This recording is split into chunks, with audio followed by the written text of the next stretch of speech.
Earth is not a standalone realm. Earth is a program. And when I say program, I don't mean we're embedded in some kind of digital software. Many assume that Earth is this independent plane in which souls can simply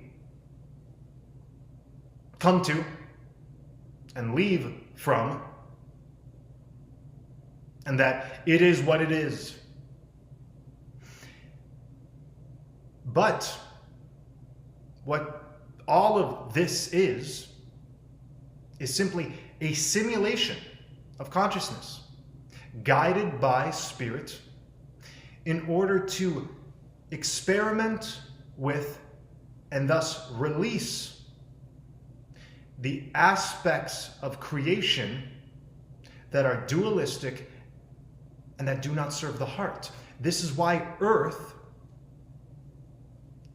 is the heart rearranged. Earth and heart have the same letters.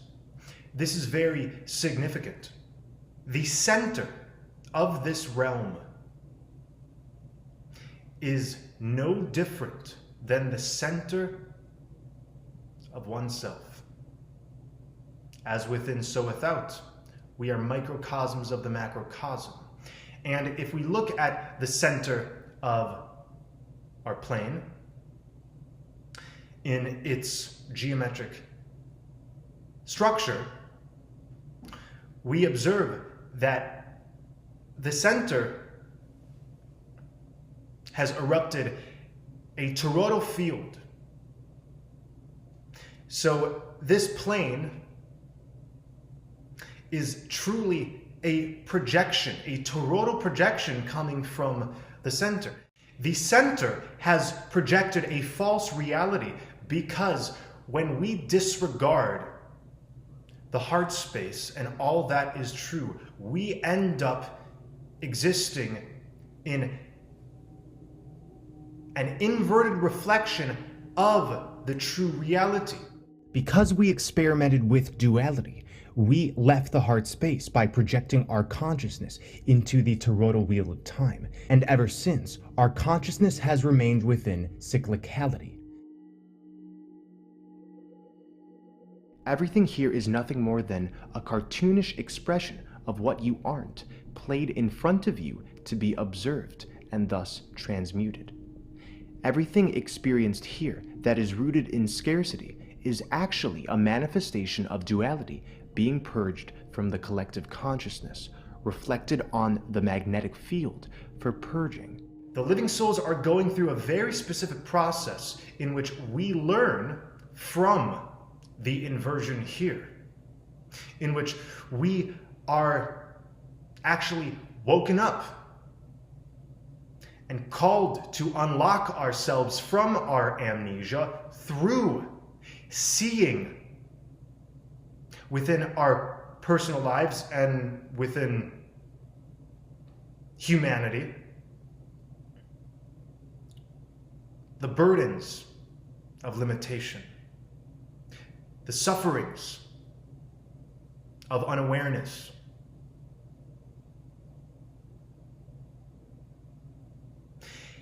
Earth isn't a standalone realm because Earth is simply a temporary dream time, which is facilitating a very, very intense but ultimately rewarding process. Now, in order to be reflected that which isn't true, and in order for cosmic consciousness to play out and break off that which isn't true, there must be artificial sentience. We're in a waking dream. And although everything and everyone can seem so real, they're not. It's not. When you have dreams at night, all of the scenarios and the beings you interact with ultimately are projections from your own psyche. Why does the mind do this at night? It does this because we resolve aspects of ourselves in our dreams through playing out scenarios that generally don't make sense. Dreams can be very wacky. Well, you wake up from the dream at night and you're still in a dream, the waking dream. And in this waking dream, every single challenge and trauma and drama that we experience is absolutely orchestrated by your own unawareness. Because when we are unaware of an aspect of ourselves that is beautiful and potent and authentic, the only way we can unlock ourselves from unawareness is to be pushed into awareness via an externalization of our unawareness. But that doesn't make sense. That sounds so sci-fi. Reality is stranger than fiction. Don't you know by now? Don't you know by now? Reality has always been stranger than fiction. And in these very interesting moments we're going through in this Earth program, it's becoming more and more apparent that the scenarios that play out both within our personal lives and in the external world are all simulated and placed very intelligently. The difference between our personal dealings and what we observe in the outer is that which we are going through in our microcosms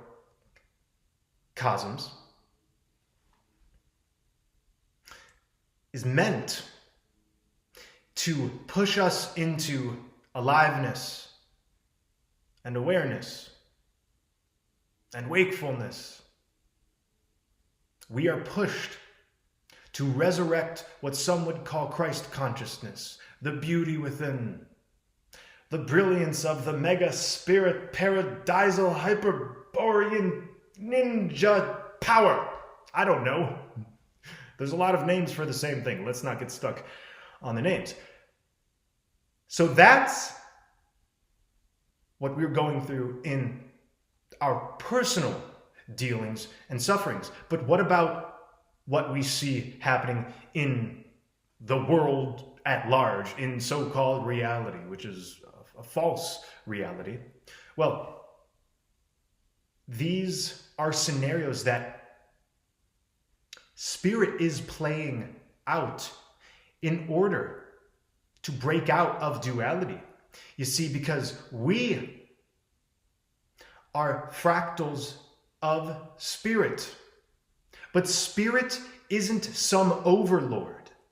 Spirit isn't some being or force on a throne that is waiting for our acceptance of it or our perfection or something. This is generally how many have seen the divine. But what if I told you the force which we label as the divine, Sophia,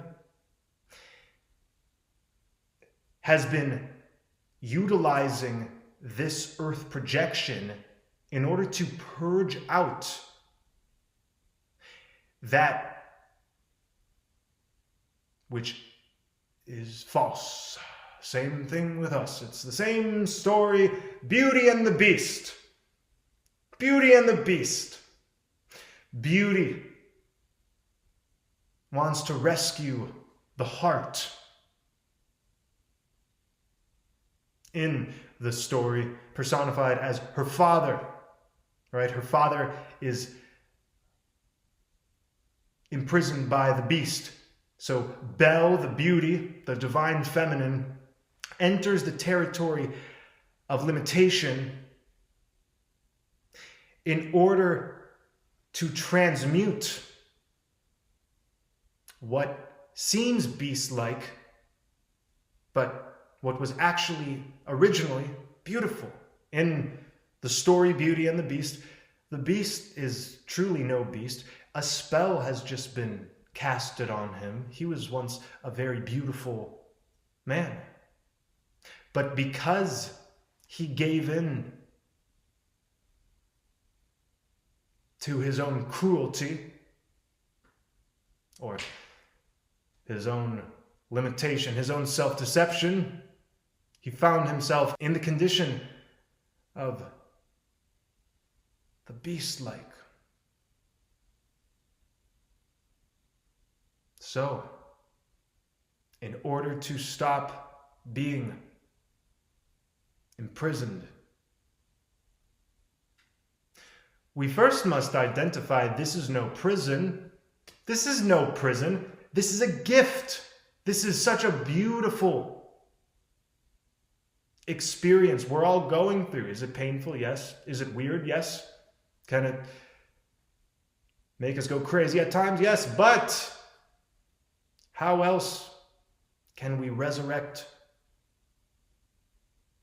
what can't be extinguished? How else can we see clearly as to who we are and what is divine and what is important?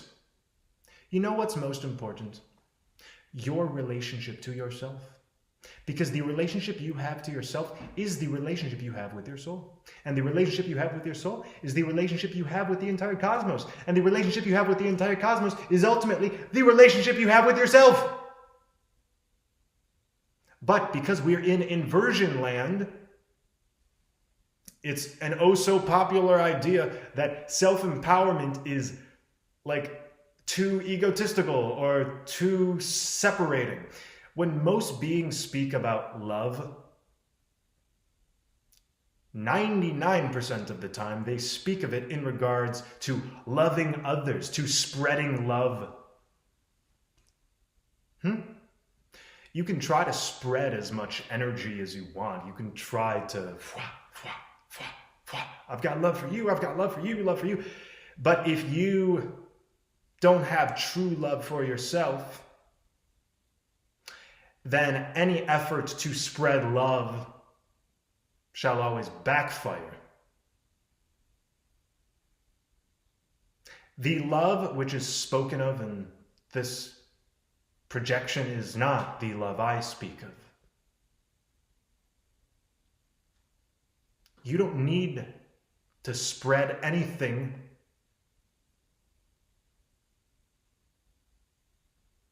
All you need to do is drink your own divine nectar and treat yourself as one that you truly wish to see blossom and expand.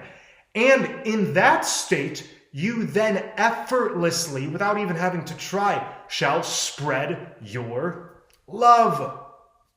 That which is universally accepted here as true is always false. And this is a foolproof way of knowing what is and what isn't.